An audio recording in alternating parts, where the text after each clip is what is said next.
नि हल्ला कुनै चाल चल्दैन।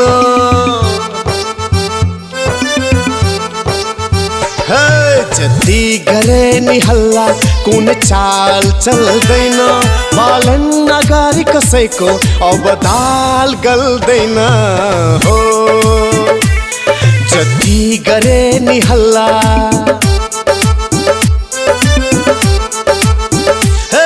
जति गरे नि हल्ला कुनै चाल चल्दैन। पालन अगाडि कसैको अब दाल गल्दैन हो।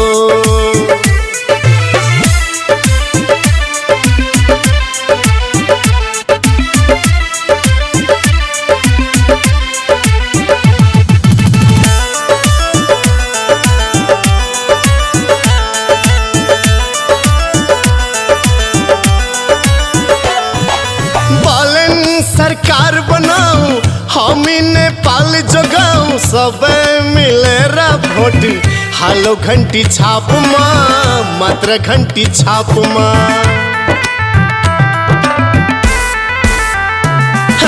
पालन सरकार बनाऊ हामी नेपाल जोगाऊ सबै मिलेर भोट हालो घन्टी छापमा मात्र घन्टी छापमा। सुन दाजु भाइ सुन काका काकी भोट हाल्नु है घन्टीमा।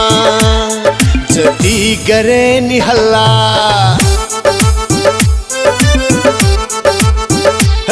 जति गरे नि हल्ला कुनै चाल चल्दैन। पालन अगाडि कसैको अब दाल गल्दैन हो।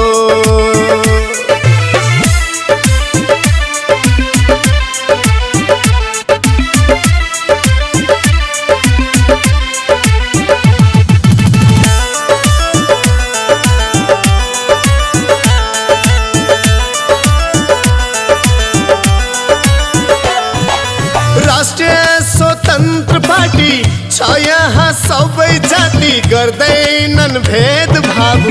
मान्छ सबलाई आफ्नै साथी मान्छ सबलाई आफ्नै साथी हो। राष्ट्रिय स्वतन्त्र पार्टी छ यहाँ सबै जाति गर्दैन भेदभाव। मान्छ सबलाई आफ्नै साथी मान्छ सबलाई साथी। भ्रष्टाचारी अन्त गर्दै सकारात्मक सोचले अगाडि बढ्दै देशलाई विकास तर्फ लाग्दै। जति गरे नि हल्ला